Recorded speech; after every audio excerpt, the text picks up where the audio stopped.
It's episode 17 of the Wild Paw Dog Podcast with Karen Wilde and John Buskell.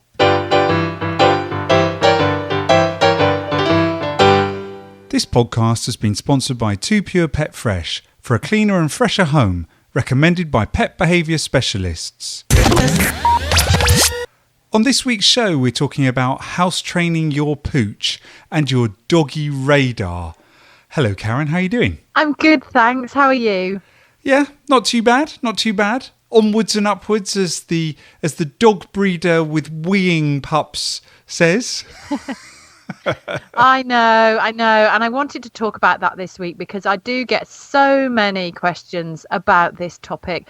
And I really thought it's time to just, take it as it's a huge topic, but we do need to start to look at house training and how you tackle it. First of all, in your puppies, which is not something I want to spend a great deal of time on because I think that it's very well documented already. But certainly if you come across a problem with your older dog, and that is something that I really want to go through. I thought actually, John, seeing as, you are a responsible breeder and you do have puppies at the moment, I thought I'd start by asking you, when you've got your puppies, ideally, when you start house training them, what do you do? What's your way of doing things? Oh, that's a really tough question. Well, I have a particular routine, and that's when they are 4 weeks, when they're big. Well, when the mum stops cleaning up after them, then I move them into the kitchen. They live in the kitchen between sort of 3.5, 4 weeks. So they get to experience everything. And what we do is that every time they need to go out, from 4 weeks onwards, I literally put them on a schedule of every hour, out they go to do their business. With Basset hounds, Bassets, as any Basset breeder will tell you, they are a bit sloppy when it comes to house training. And I've known people have lots and lots of problems with older Basset hounds. So I really try and make it a priority. Now, I spoke to someone who's got a couple of my pups over in Norway, another breeder, and she says, well, they're both as clean as anything, not a problem. But I have 3 5-month pups here at the moment, or young dogs, and they're still, they still wee inside occasionally. I think that's got something to do with the stacks of snow that we've got here. But my strategy is from an early age, hourly schedule of off we go and out we go. I don't do any of this stuff with newspapers moving it to the door. It's just that they know that when they need to go out, or they go out through the door outside to do their business. So really what you're describing is a very sort of basic routine, a big habit forming process that you are putting together, so that the dogs get into this habit of going out, doing their business, and presumably you're rewarding them at that point so that they then start to think, right, if I go out here and do this, then I get something good, and then they come back in and they can continue their play or whatever. And that, to me, is how ideally all dogs would start.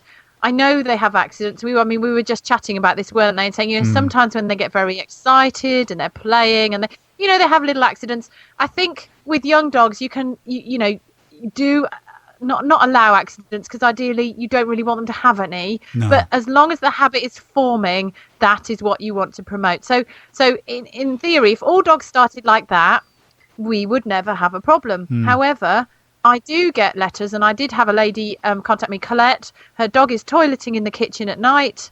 What does she do? So I wanted to look at, again, how I like to break things down to find a solution. Let's look at the habit that this dog has formed. So if you've got an adult dog or an older dog, or possibly a rescue dog that you've taken on, ideally, yes, we know, try and form a routine. But what you're tackling is something, well, it's everything the same and everything different. The dog may have learned the routine type of thing. It may have had that opportunity. It may not.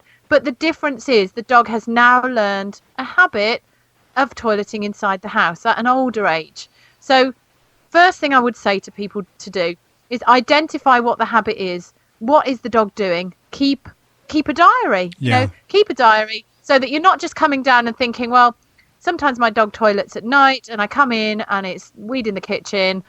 I don't know when it was. I don't know what, keep a diary so that you can at least monitor. Was it a day where you weren't around as much during the day and the dog didn't have so much exercise?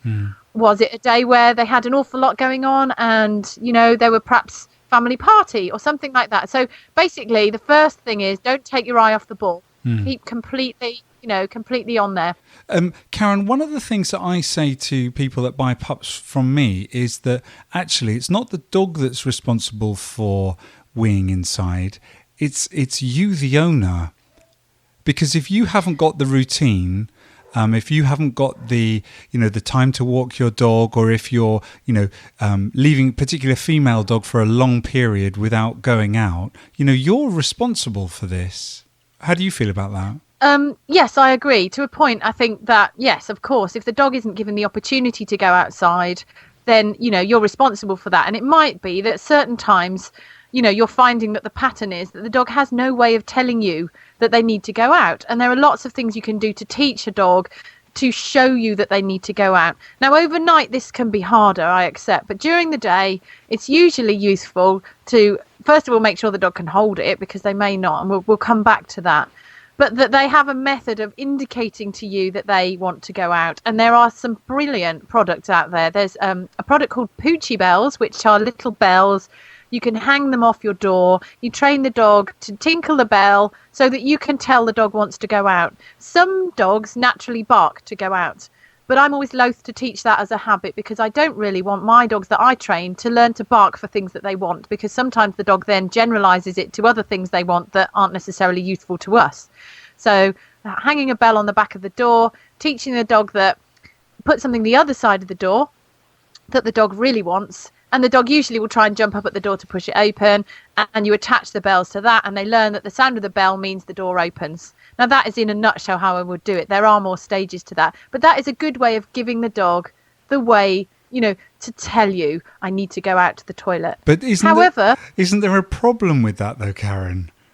Because my dogs would go, oh, I want to go out. Not just to go out to toilet, but I want to go out every 10 minutes. Yes, you can do that. I mean, yeah, it depends. If you've got a dog like that, then what I would do is, as soon as they've been out and toileted and you've rewarded them for toileting, I would hitch the bells up and take them away. And then I would put them there again in another, so you have to be more sort of think ahead of the dog. And if it's becoming an attention-seeking exercise on its own, you're going to have to think ahead and think, right, well, I'm going to have to remove the bells while I know they don't need to toilet. So we're talking about a biological function. The other side of things is that, yes, you can pretty much predict when a dog needs the toilet.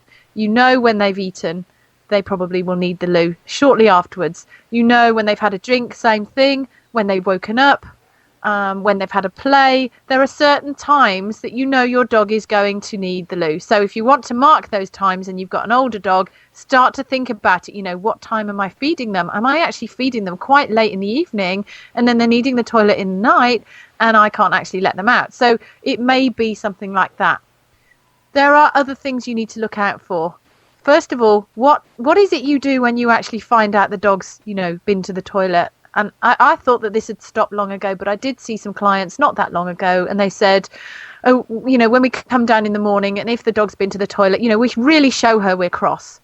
And, we really tell her off, and she goes in her bed, and we make sure she doesn't have her breakfast for at least half an hour extra. And, and I can sort of see in their mind that they are trying to teach the dog that when there is, an accident sitting there, that they aren't happy. But I am a strong believer in, particularly with dogs, you have to catch them in the act, because otherwise they won't associate your displeasure or whatever it is that you're trying to convey. They won't associate that with the deed. What they'll associate it with is either you coming down in the morning or the presence of some evidence there. If they associate it with you coming down in the morning, that's not great, because really then you have a conflict of emotions in the dog. They're probably happy to see you, but they think every time you come through that door, you actually look really angry.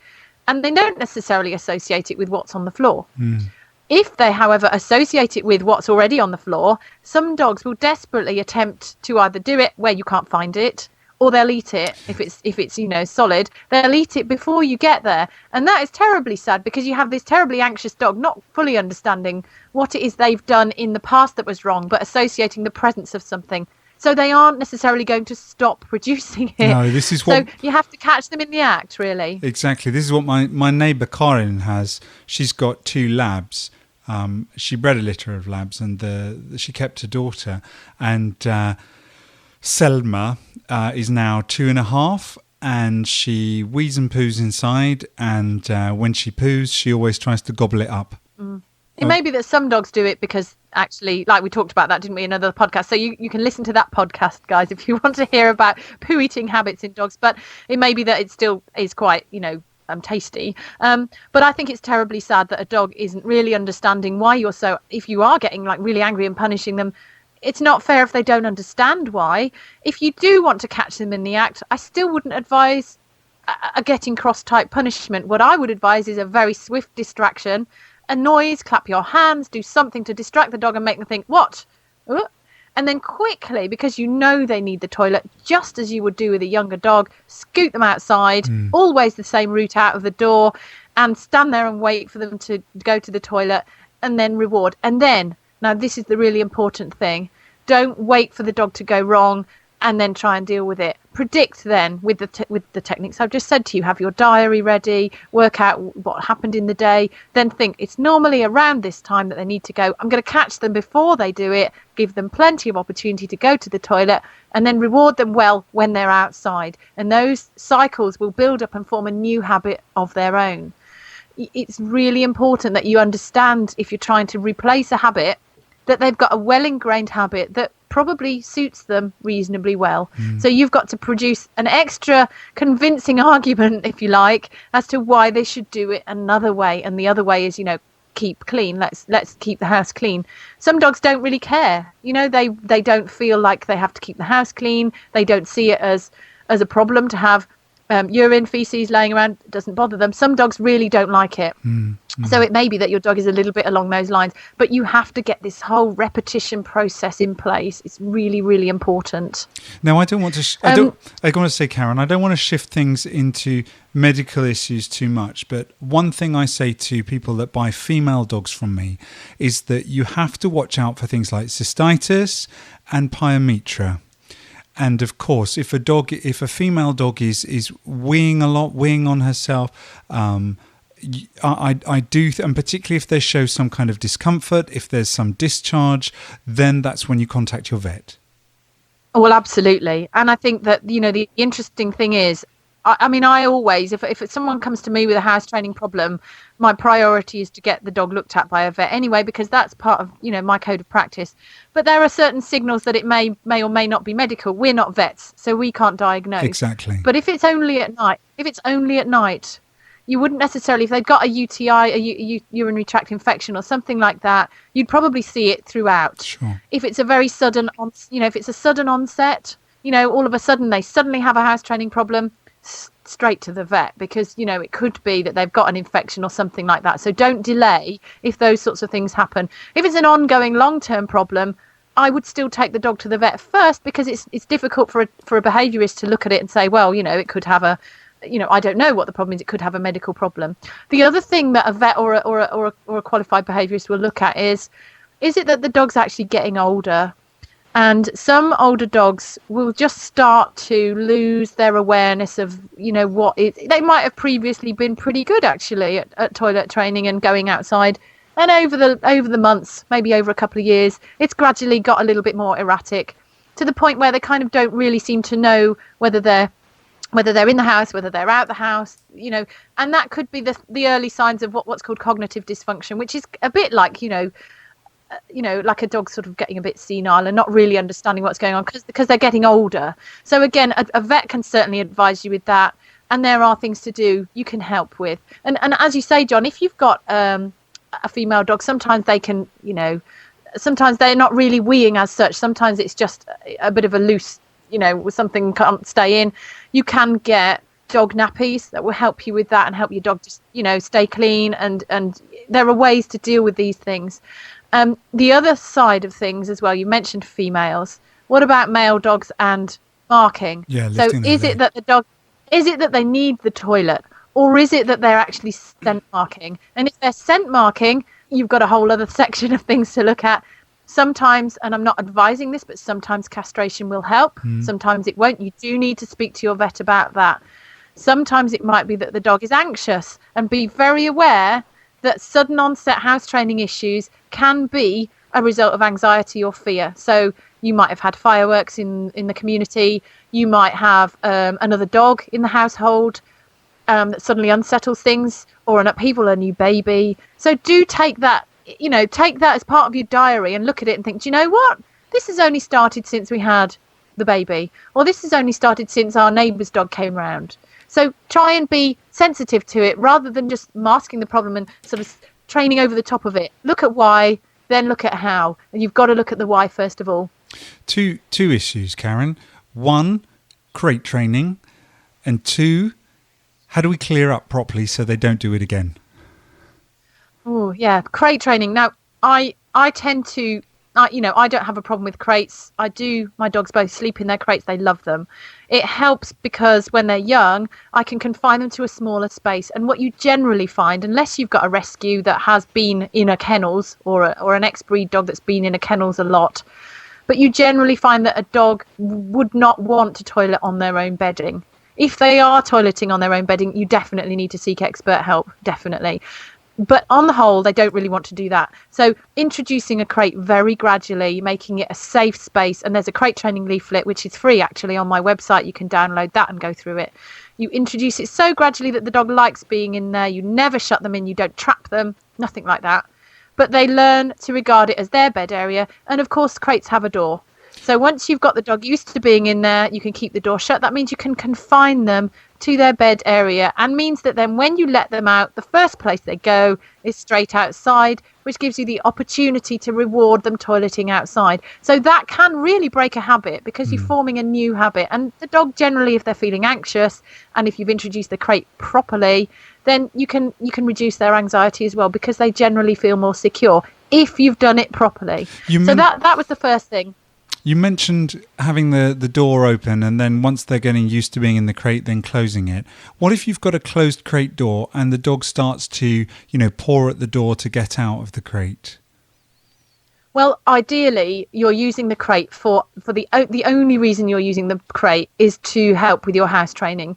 If your dog learns to paw at the crate for attention, or you didn't actually thoroughly introduce the crate properly, then you'll end up with a dog that's trying to escape. And that is a different problem altogether. And that's why I want people to read through the download that I've put on the website. It is free and you can go through it really thoroughly, step by step, because it's so important that you don't just introduce it and that's it. But if the dog's pawing to get out, then you assume they need the toilet. You take them out on the lead if you have to, pop them on the lead, straight outside, stand there with them with your umbrella and your wellies, wait. Hopefully they will toilet. If they don't, in the crate again, but you make the crate a nice place to be, and the leaflet goes through all of that. I don't really want to spend a lot of time going through that because it's just to do with making it their lovely little den, not making it a scary place to be, and the dog will actually retreat there when they feel calm and happy. Now the other question, which is really important, especially if the dog is marking, is how to clean it up. Yeah, sure. If you've got a wooden floor and the urine absorbs, we're talking about dogs here. Their noses are amazing. And, obviously urine has an ammonia base.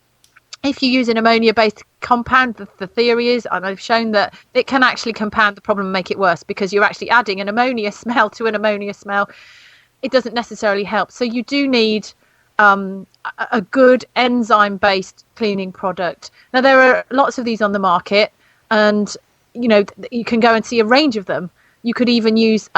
if you're careful and you don't use it on the carpet, sometimes biological washing liquid can do it, but you've got to get the right dilution. It's got to be very small. Or you can buy a product like the 2 Pure range that actually are sponsors of this podcast.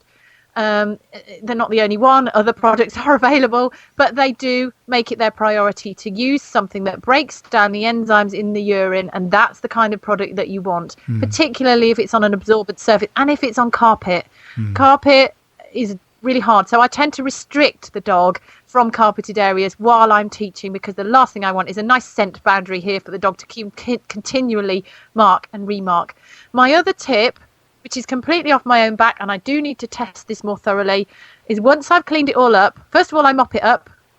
Then I use my, Pet Fresh product. Then once that's all dried out, then I put on a touch of bitter spray. Bitter spray you use to deter chewers. It's kind of bitter apple, or it's called a behave spray or something, but it's it tastes disgusting. It also smells horrible.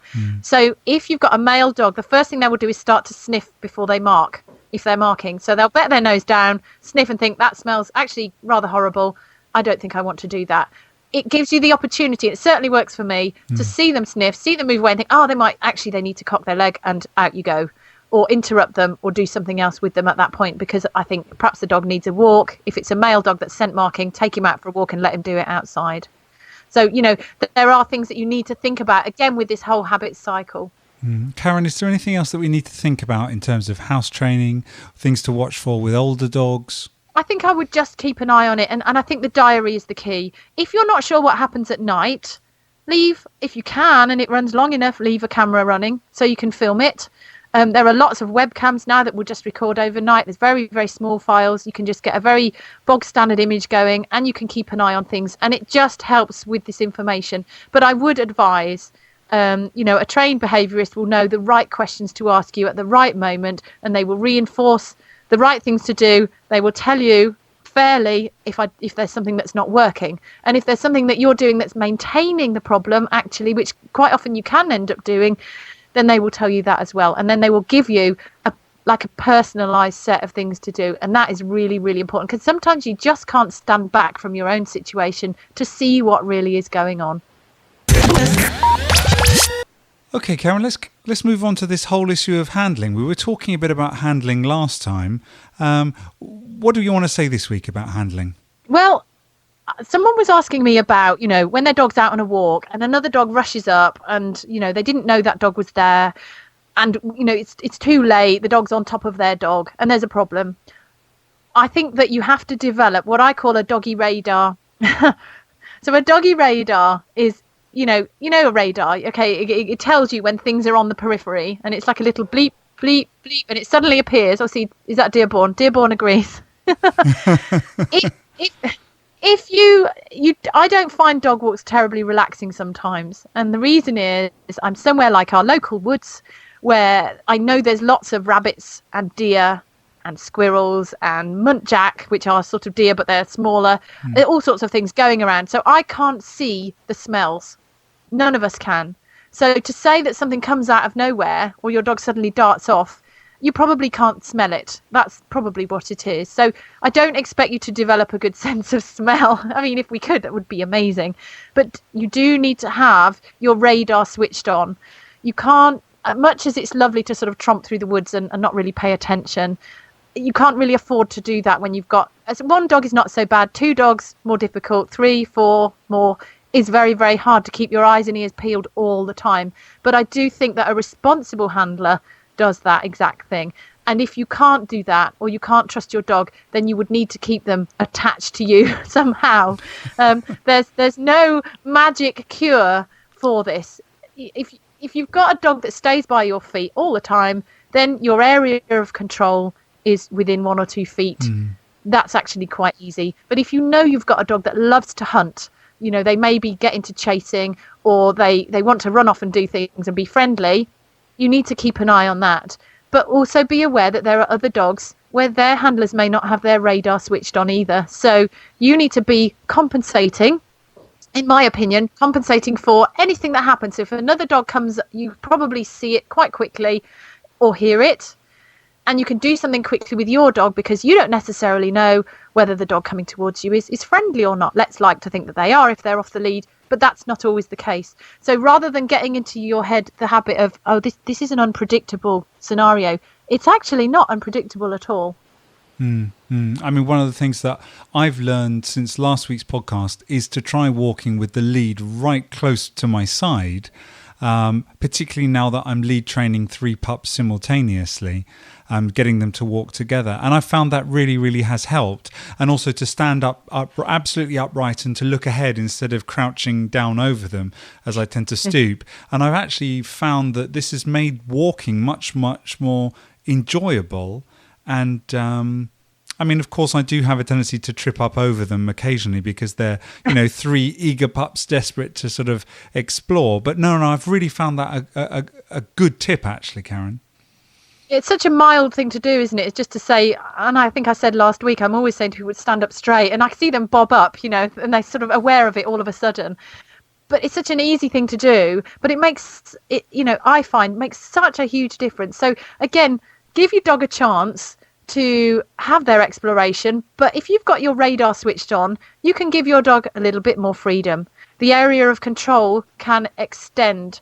If you've got a good recall on your dog, then it can be 30 feet, whatever you decide, as long as you can see. If you haven't got a good recall on your dog, you need to know about that. You know that already. So rather than leave it to chance, put them on a long line, still have your dog radar switched on in your head and walk around, and don't be afraid to kind of look behind you. I'm not, don't get me wrong. I don't want people to kind of creep through their dog walk with their eyes on stalks, but it's an awareness that you need to have. I completely advise that you stay aware of what's going on around you anyway, through a personal safety point of view. If you're out walking the dogs, especially at night, if you're listening to this podcast on your walk right now, take one of those earphones off your other ear and just have one earphone in, because that way you can hear what's going on around you as well. It's a personal safety issue as much as anything else for me. But keep an eye on your dogs, and there are products, if it's late at night, you can have a headlight on your head, like a miner's lamp thing, but there's some really good LED ones that you can put on. Very comfortable, don't cost much. You can get them from walking shops or outdoor shops if you can't find them anywhere else. So they're really good, so you can see where you're going and have your hands free, so you're not fiddling about with a torch. And you can get light-up collars for your dog as well. Didn't you say that Aggie has a collar, yeah. a light-up collar? Aggie has a light-up collar. Because yeah, she's a you can get one. Yeah, she's you got a can very get black. one that's. Oh, yes, that's right. So she's hard to stand out. So again, if you've got a dark coloured dog that doesn't stand out, you can get ones that flash. You can get what's called a leuchte, which is like I think I said before, it's like a nice, almost like a pipe, but it's very, very squashy and comfortable. And they have different colours, but they're really easy to see because the light is all the way around the dog's neck. And if you accustom the dog to it gradually, so they're not spooked out by it, you can keep an eye on your dog while you're off in the dusk, particularly at this time of year when it's very grey and horrible. You can get, I think Leuchte you can get from Collarways. I think is it German product, but there are other products around. But I do think, have your dog radar switched on, make it easy for yourself so that you don't get leapt upon by another dog or another owner appearing out of nowhere and spooking you, or your dog suddenly sets off after a bunny rabbit. So prepare yourself. And if you notice, John, a lot of these handling tips are not training tips. They are just, make life easier. To be a good handler, make life easier for yourself. Set yourself up for success. Exactly. And we've talked about before about watching the body language of your dog as well. And, I think that's also a big part of having the right kind of radar, isn't it? Looking for tails going up or ears, changing in the ears, whether the ears flap out or, of course, I'm basing this all on my dogs. Well, Karen, we're beginning to get, in terms of time, towards the end of the show. Why don't you tell us the address to your website, if anyone's new and hasn't, because you mentioned your website already before. Why don't you give us the address? Oh, that's right. Yeah, because I did say we're going to have the free download on it this week for crate training. My website address is www.intellidogs.com. Intellidogs is spelled INTELLIDOGS.com. And if you go to the blog, which is on the top right hand side of that homepage where it says about building your own dog training manual, top right, click on the little picture up there or the link. That will take you to the blog, and you can pick the newest blog, which will be this one from this podcast, and on there will be a link on how to get to your crate training handout. There are no instant solutions, as I said, and do be very, very careful before you launch into a training procedure that you've made sure that you know what you're doing. And that sounds like really awful. What I mean is that you're not putting an anxious dog into a small enclosure and slamming the door shut and saying, get on with it. That is not what I would advise. Get the dog checked by a vet, get professional advice. And if these are hints and tips to help you with that. So keep it in balance, but do try and take it quite seriously. If you don't treat it properly, you end up with a piecemeal approach, and that doesn't really work, does it, to solve anything? Planning and careful execution and collecting your data to see how it goes. Our execution doesn't sound very good, but it is. It's the implementation. All right. So if you're listening to the show and it's your first time, as Karen says, you can visit her website. That's intellidogs.co.uk. If you've had any success stories with crate training with getting your dogs to stop piddling inside, then send us a message. You can send a message to podcast@karenwild.co.uk, or you can send a message to Twitter, to Karen on Twitter, and that's twitter.com/wildpaw. Yeah, I really want to hear from you. We had some great questions. I'm lining them up for future podcasts. So thank you everybody for those. Thank you for the barks you've sent in. We will incorporate those in the future. And get cracking. Let's make life easier for ourselves. All right, Karen. Well then, I think it's until next time. I'll speak to you soon. Thanks, John. Bye. The Wild Paw podcast was sponsored by Too Pure Pet Fresh, recommended by pet behaviour specialists to get rid of odours and bacteria caused by spraying, marking or house training accidents.